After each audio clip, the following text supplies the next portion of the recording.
right, let's see what happens. Let's see where we end up. It says it's setting up your for YouTube Live. Okay. So, okay, great. I think we are good. I think we are ready to go.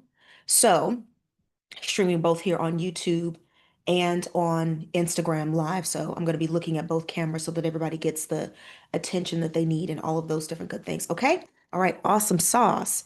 So welcome. This is video 7 in this series. This is video 7 in this series where we are discussing different ways that you can use AI to bring more money into your business without having to increase your stress and without having to increase your workload. So if you don't know who I am and this is your first time watching me, I am Mrs. Latondra Jones. I am a founder operations advisor. And if your business is stressing you out and it's costing you time with yourself, your spouse, your children, everything that you love, and everyone that you love, I know how to solve that problem, and this video is one of the videos that's going to support you in being able to get out of that situation, okay? So this is a video that's a part of a series. Again, this is actually video number 7 in this series. And so you may want to go back and watch some of the previous videos because they're different strategies, but they do all build upon each other, right? If you have any questions, feel free to put them here in the chat, drop them in the comments, and I'll make sure that I get to those as soon as I am able to do so. Okay. All right. So in this video, we are actually going to be covering strategy number 7. I'm sorry, strategy number 5. So this is video 7, but we are covering strategy number 5. And strategy number 5 is all about scaling your infrastructure. Okay. So this is how you can use AI plus systems and humans, either one person or a team, to expand your capacity so that you can make more money with less stress. Okay. Now, for context or just for your information, there are 2 ways that you can do this, 3 ways that you can do this. You can watch this entire video series here on Instagram or on YouTube. That's a little bit of a longer way. If you don't want to watch the entire series, you can go, there will be a link somewhere in the comments or in the bio, but there will be a link somewhere where you can download 12 strategies for increasing your revenue by 33% in the next 6 to 12 months. That is a report that we have put together that has all of the strategies that I'm discussing in all of these videos. And that is a complimentary report that you can download at the link that's available. Or you could book a 15-minute CEO clarity call and we can identify the exact leverage point in your business right now that you need to be paying attention to so that you can reach that next level of revenue without having to increase your workload and increase your stress. Okay. So let's talk about the real problem that we are supporting you with, the real problem that we're solving, okay? There is a level of business that you will get to, and many of you founder CEOs are probably already at this level, where working harder does not make much of a difference anymore. Right. So in the very beginning, it's like, I'm going to push it. I'm going to push it. I'm going to hustle. I'm going to do all the things. And then there comes a point in your business where no matter how hard you work, you're not really seeing the gains that that you are wanting to see. And if you are, they're either few or far between, or it's very small measurements of increase. And it's not because you lost your edge, and it's not because the market is bad, and it's not because your team doesn't care. It's none of those things. It's basically because the infrastructure of your business cannot hold your next level of growth.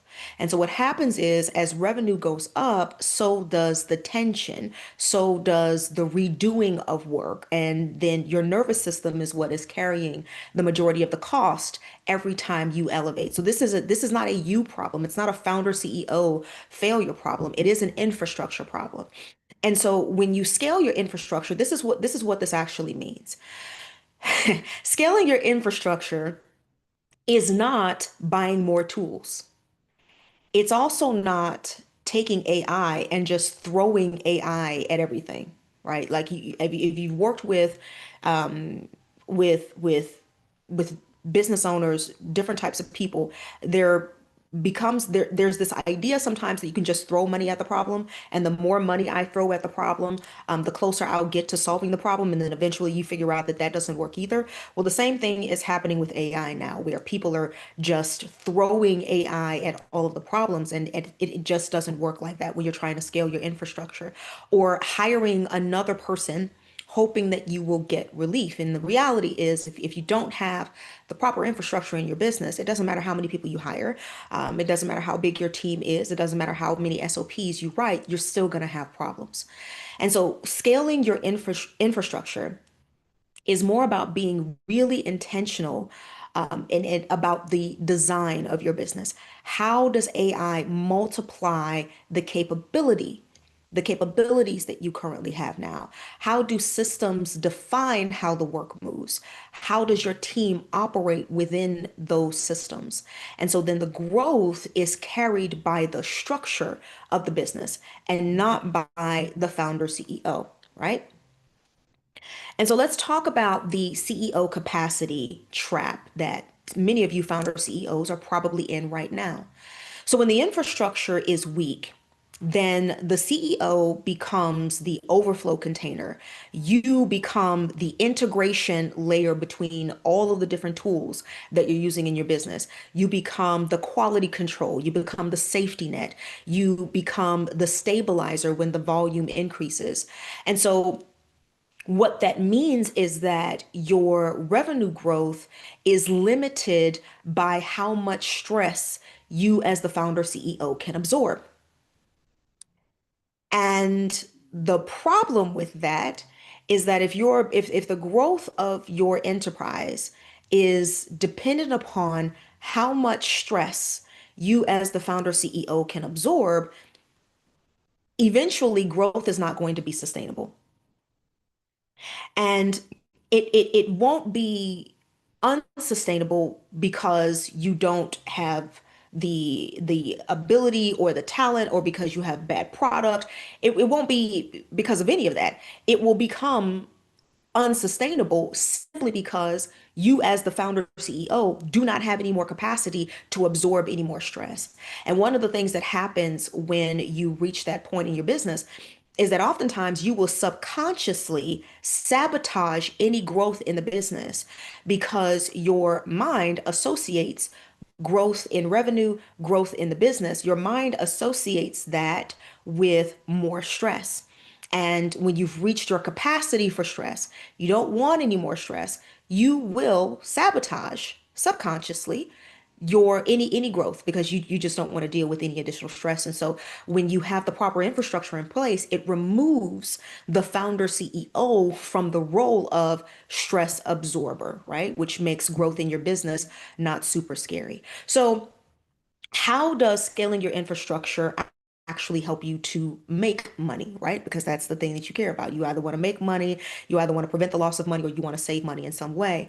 And so this strategy increases your revenue by expanding your capacity, not your effort. So again, remember the series is all about being able to increase your revenue by at least 33% in the next 6 to 12 months, and how to use AI to be able to do that. And the way that you do that without increasing your effort is by expanding your capacity to be able to deliver on what is already working. And so your capacity determines how many clients you can take, how much clients can buy from you, and how large of opportunities you can accept in your business.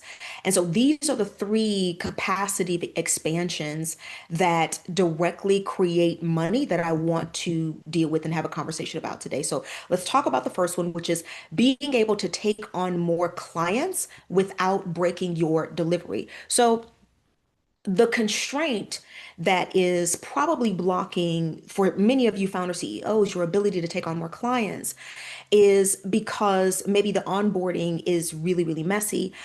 Delivery timelines are super fragile because you don't have the right systems in place. And the quality of the service that you are able to deliver is dependent on very specific people, you or other people in your team. And so the sales you basically will cap the sales to protect the back end of your business from exploding in your face to the point to where you can't even handle your business anymore. And so the infrastructure move that we want to make here is a combination of AI plus systems, and your systems also include like your tools and automations and things of that nature, as well as anyone that you have on your team. So if you have a VA or an EA, or if you have a small team, it's creating a collaborative a collaborative situation where all three of these components can work together in your favor. So what happens, the way that this works is that the AI, you will use AI to map out the full client life cycle. I suggest that you have a client life cycle for at the very least your higher end products. If you don't have one for the lower end products, at least for every single one of your higher end products. Okay.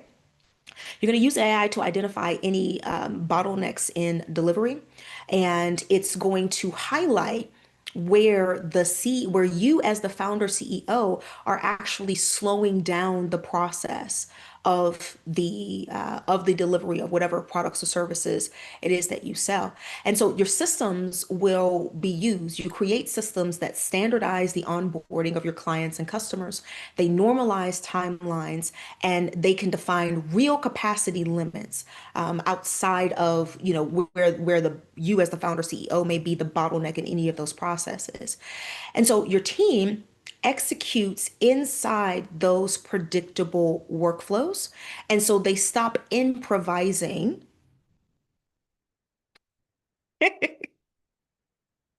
They stop improvising anytime the volume of sales or the volume of customers and clients increases. And so what happens is you as the founder CEO can finally stop acting in the position of being the stabilizer. And so here's a prompt that you can use to help you in expanding client capacity, your capacity to take on more customers, your capacity to take on more clients. So you're going to say, here is our current client delivery process from sale to completion.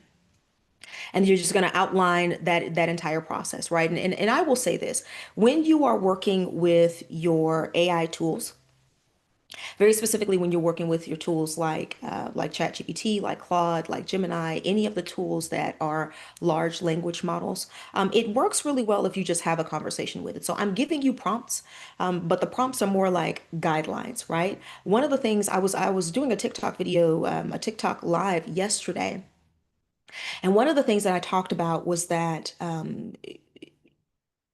the best way to utilize AI, especially as a founder CEO, is in addition to like the increasing of the productivity and all of these other things and the automations and agentic workflows, which as of today, I'm going to say this. What is today? What's today's date? Today is December 15th, 2025. I'm going to say this. As of right now, December 15th, 2025, most of the tools that create multi-agent workflows are not ready. They're not ready. They will take you to a certain point, but once you start to increase capacity, they all fail. Okay, so you do need that human oversight.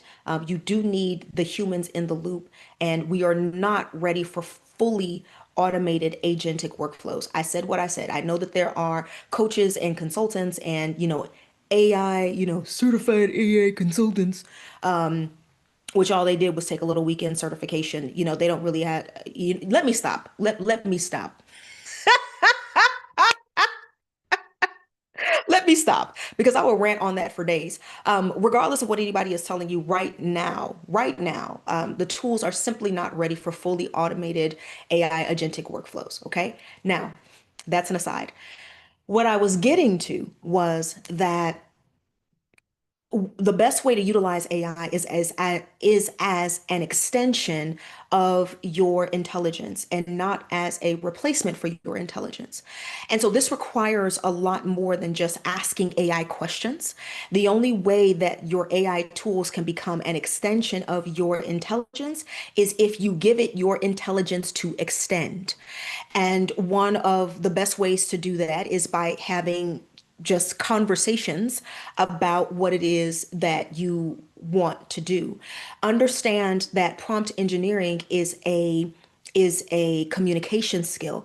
It is not a technical skill. And so while I will give you these prompts, understand that they are guidelines, and what's going to work best for you and your AI environment is when you give your AI your intelligence to expand. And the best way to do that is through conversation. So with this prompt, you'll say, this is our, here's our current delivery process from sale all the way through completion. And then at that point, you can just, excuse me, give it the steps. Like, we start here, we do this, and this. It doesn't even need to be organized. It doesn't have to be, perfect or any of that. Just give it the steps. Okay. So then you're going to ask it to map this into a clear workflow, and then identify where delays occur, where quality depends on a specific person, and where I, as the founder CEO, am involved unnecessarily. And then I want you to recommend some changes that allow us to handle 20 to 30% more clients. Now, when you are having this conversation, understand that the quality of what you are going to get back from your AI tool is going to be based on the quality of the information that you have given it. So when you're having this conversation, make sure that you're outlining all of the steps. Make sure that you're telling it who is responsible for what at what points in the delivery, so that you can really, really get a customized output. Okay. Now, some of the tools that I really like for this are ChatGPT and Claude. I'm not really a fan of Google Gemini for doing this kind of work. I mean, if you're committed to the Google ecosystem, by all means, go ahead and do that. I'm just not particularly a fan of how Google Gemini outlines these kinds of things. A couple of other tools that you can use, especially when it comes out to mapping the process, is Miro or Whimsical. So this gives you visual delivery of the flows. And the really cool thing about their AI tools is that you can speak the process into the AI tool, and it will give you, it'll give you like a starting process map that you can work out, you can start off with. And this is really good if you're a visual, if you do really well with visual learning. I like those kinds of things. Now, if you have, once it starts mapping everything out, I do like the Notion ecosystem. I like ClickUp. I like Asana. And I like Trainual. And there is another one, uh, Process Street. Yes, Process Street, that I like for being able to store your SOPs that are tied to the execution of whatever it is that the AI gives you. Okay. Now, how does this turn into money? If your average client value right now is about $8,000, and you have a current capacity for, 10 clients a month, and of course you can scale these numbers up and down depending on your business, right? I'm just giving you some examples. You can, if your current capacity is about 10 clients per month, if you do this and the infrastructure allows for just two additional clients a month, that's an additional $192,000 per year that you bring into your business, that you have the ability to bring into your business. And this is not with any new marketing. This is not with any of those things. This is just by increasing your capacity. Okay. So let's talk about number two, capacity expansion number two. And this is going to be increasing your capacity to sell more to your existing clients without overloading you as the founder CEO, without overloading your systems, and without overloading your team. And so when you don't have the right infrastructure in place, upsells can be really risky, right? Man, man.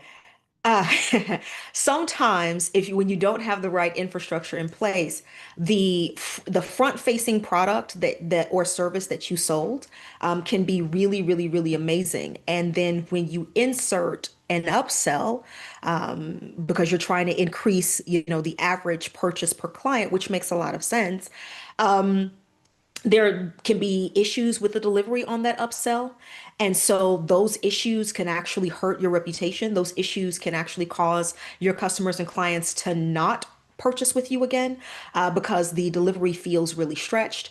And then the other part about it is if you don't have the right infrastructure in place, you can get into a lot of scope creep for those of you who have project-based businesses and you work with people in like advisory or consulting or implementation type of containers. Scope creep can be really, really easy. And so what happens is expansions can feel really, really messy. And you could put yourself in a situation where your clients are just not going to be buying from you, right?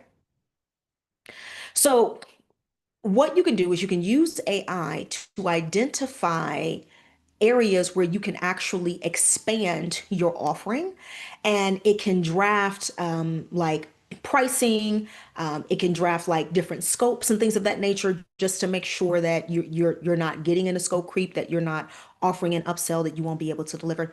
And then the systems define what that looks like operationally. So it defines what that expansion will look like, and you can map how the scope fits the delivery of what it is that you are offering. Okay. So from there, your team can absorb those expansions without chaos because the AI has given you a very structured way of being able to do this. And then what happens is they don't escalate every single issue with an upsell or every single issue with an expansion to you as the founder CEO. So here's a prompt that you can use to support you with that. So here is this client, and we sign NDAs with most of our clients, so we don't ever give client names. Um, Period. Most of the time, I mean, we don't give client names without very explicit permission. But you certainly don't want to give those into your AI tool either. And so you'll say, here is this client's current progress and their outcomes. And so you can paste all of your notes, or you can just talk it out, which I'm really a fan of doing that. And so from there, you're going to say, I want you to identify 2 to 3 logical expansion opportunities that build on the work that we are already doing, that are operationally simple, and that can increase the client value without adding unnecessary complexity. Okay. And so AI is going to give you that output.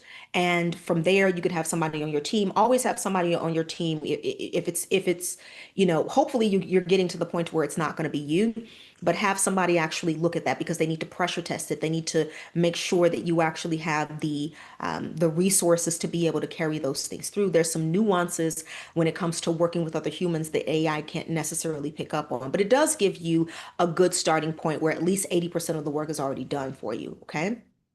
ChatGPT and Claude are really good for this. If you want to track client opportunities, if you have the HubSpot CRM, that's really good. Um, I know a lot of people like HighLevel. I'm not really a fan of HighLevel, but if you're in that ecosystem, you've got somebody to help you with it, you can maximize that. Or Airtable. And then if you have any playbooks or anything like that that's produced from that AI, you can store those in ClickUp or Asana or in your Notion environment. Now, how does this actually make you money? Okay. Let's say you've got 12 active clients right now. If what, 3 of those clients, yeah, quarter of those clients accept like an upsell or a service expansion or some type of higher level offer after that, and let's say that the offer is about $5,000 roughly, right?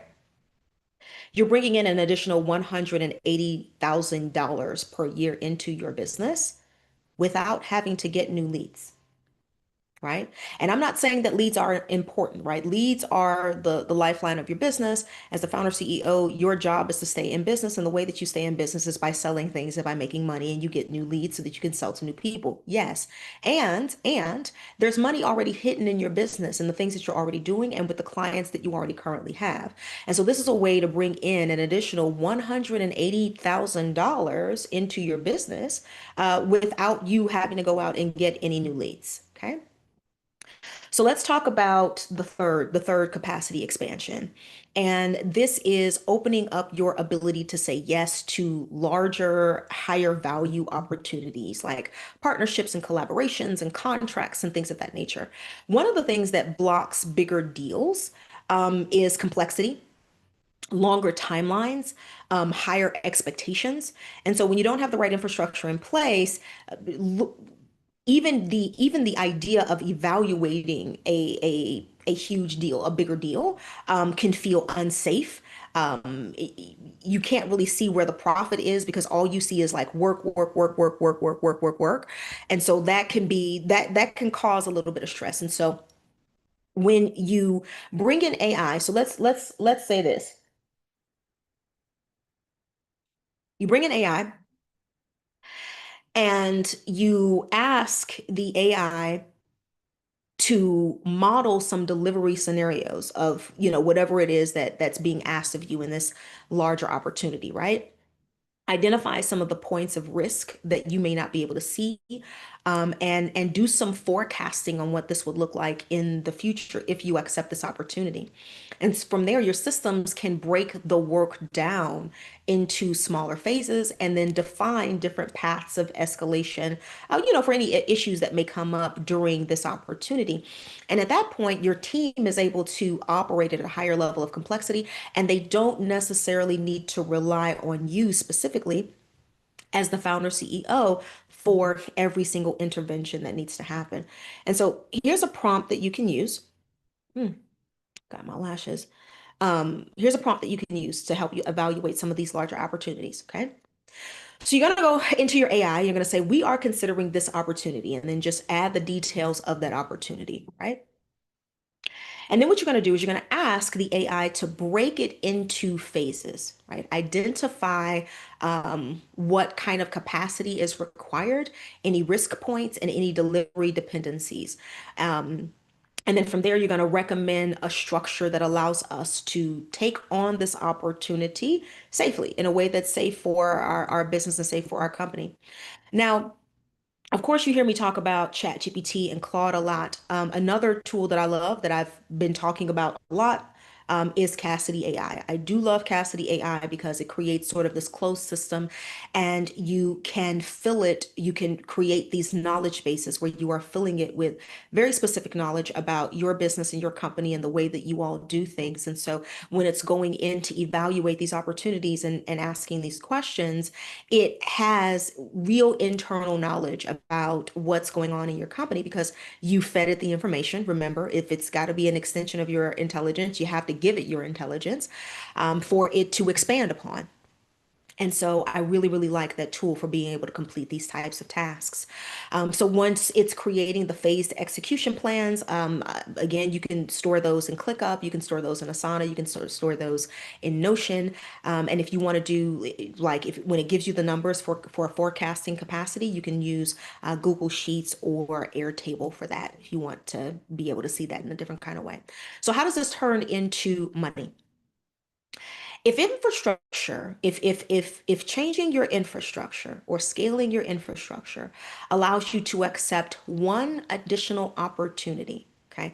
Most founder CEOs, by the way, miss anywhere from 1 to 3 large opportunities per quarter. 1 to 3 large opportunities per quarter. And there's a variety of reasons for why this could happen. We could have this conversation at another time. But if this allows you to accept just one more or just one of these larger opportunities, you're looking anywhere from, 50 to $100,000 per engagement or collaboration or partnership or opportunity per year. Okay, roughly, this is the capacity that you are opening up for yourself. Okay. So here's the thing about this particular strategy that we were talking about, using AI to scale your infrastructure. So this strategy doesn't necessarily create demand. What it does is it allows you to receive the demand that you already have by expanding. So it allows you to expand client volume, it allows you to expand client value, and it allows you to expand on the number and the size of opportunities that you can take advantage of without increasing the stress. If you've been watching this video series, one of the things that I've been talking about that is like one of my absolute favorite things to do when we're talking about putting more money back into your business, bringing more money into the business, making more money without the additional stress. One of my favorite ways to do this is by finding the money that's already buried in your business with the tasks and the operations and the clients that you're already doing and the things that you already have. It's one of my favorite things to do. And so this is, scaling your infrastructure is one of those things that allows you to expand your capacity for money that you didn't even know was available, right? So it's about building a business that can safely handle more money. And so when increasing your capacity expands, then what happens is growth stops feeling like a threat. If you've been watching this series, you've heard me say this several times, right? Growth stops feeling dangerous. It stops feeling like a threat. It stops feeling like a warning sign.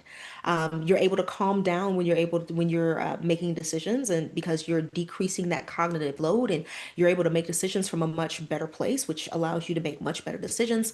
And then revenue becomes predictable. And so this is how revenue scales. This is how you can increase your revenue without costing you your health, your clarity, your life, your relationships with your spouse and your children, and the people and the things that you love the absolute most. So, if you have any questions about anything that we've talked about today in this video, make sure you go ahead and drop those questions in the comments, and I'll make sure to get to those answers as quickly as possible. Okay? If your business is stressing you out and it is costing you time with yourself, with your spouse, with your children, with the people that you love, with the things that you absolutely love the most, and you want to grow your business to the next level without it feeling like a threat and without having to sacrifice yourself and everything that you love and everyone that you love, then I want you to book a 15-minute CEO clarity call with me. Okay. We're going to identify the thing that is holding you back, the thing that's standing in the way of you being able to scale. And yeah, it's gonna work out really, really well for you. Okay. So that's it. That's all that I have for today. I want you founder CEOs to take really, really good care of yourselves. I love you all, and we will talk soon. Bye. If I can end this.